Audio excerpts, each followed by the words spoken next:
ភាពការតាមព្រំដែនរដ្ឋមន្ត្រីមហាផ្ទៃប្រាប់កងកម្លាំងឲ្យបង្កើនការប្រុងប្រយ័ត្នពីការឈ្លានពានរបស់បច្ចាមិត្ត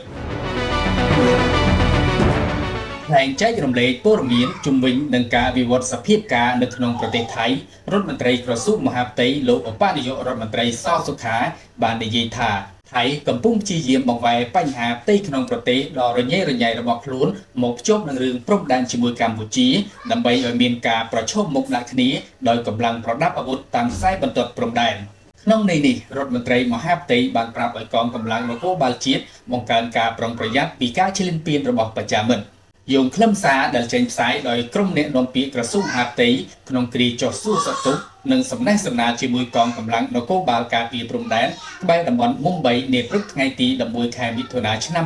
2025លោកនាយឧត្តមសេនីយ៍សសុខាបានចែករំលែកព័ត៌មានសំខាន់អំពីសភាពការនៅក្នុងប្រទេសថៃដែលពេលនេះបាននឹងកំពុងមានភាពរញ៉េរញ៉ៃនិងកំពុងព្យាយាមបង្វែរសភាពការដ៏ស្មុគស្មាញនៅក្នុងផ្ទៃក្នុងប្រទេសរបស់ខ្លួនមកបង្កើតជាព្រឹត្តិការណ៍នាំឲ្យមានការប្រឈមមុខដាក់គ្នាតាមខ្សែបន្ទាត់ព្រំដែនកម្ពុជាក្នុងស្ថានភាពប្រែប្រួលប្រពេលវេលារបស់ភាគីថៃបែបនេះលោកនាយឧត្តមសេនីយ៍ឧបនាយករដ្ឋមន្ត្រីក្រសួងមហាផ្ទៃបានដាក់បទបញ្ជាផ្ទាល់ដល់ថ្នាក់ដឹកនាំនិងកងកម្លាំងការពារព្រំដែនទាំងអស់ឲ្យបន្តបង្កើនការប្រុងប្រយ័ត្នគ្រប់ពេលវេលានិងត្រៀមលក្ខណៈឆ្លើយតបប្រកបដោយភាពម៉ឺងម៉ាត់តាមបទបញ្ជារបស់ថ្នាក់ដឹកនាំថ្លែងចេញពីបរិវេណទីបញ្ជាការវិរិសនាតូចនគរបាលការពារព្រំដែនគោកលេខ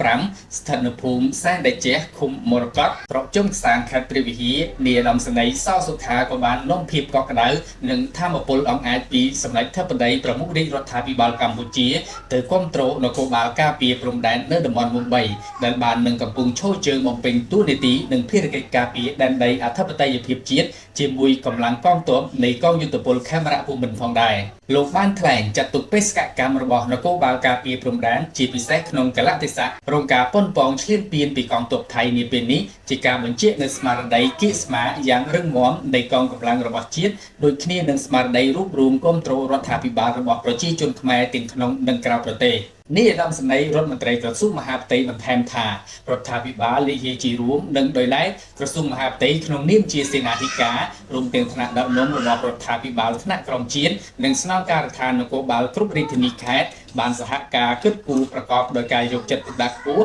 ដើម្បីគាំទ្រជាជំនួយស្បៀងអាហារសម្ភារៈដល់នគរបាលការពារព្រំដែនតំណាងកងកម្លាំងនគរបាលការពារព្រំដែនលោកអគ្គស្នងការរងនគរបាលជាតិនិងជាមេបញ្ជាការនគរបាលជាតិប្រចាំទិសភូមិភាគទី3ទី4និងទី5បានថ្លែងអំណរគុណចំពោះលោកនាយឧត្តមសេនីយ៍រដ្ឋមន្ត្រីក្រសួងមហាផ្ទៃព្រមទាំងថ្នាក់ដឹកនាំទាំងអស់ដែលបានតែងតែផ្ដល់ការគាំទ្រលើកទឹកចិត្តនិងផ្ដល់ភាពកក់ក្ដៅគ្រប់បែបយ៉ាងដល់នគរបាលការពារព្រំដែន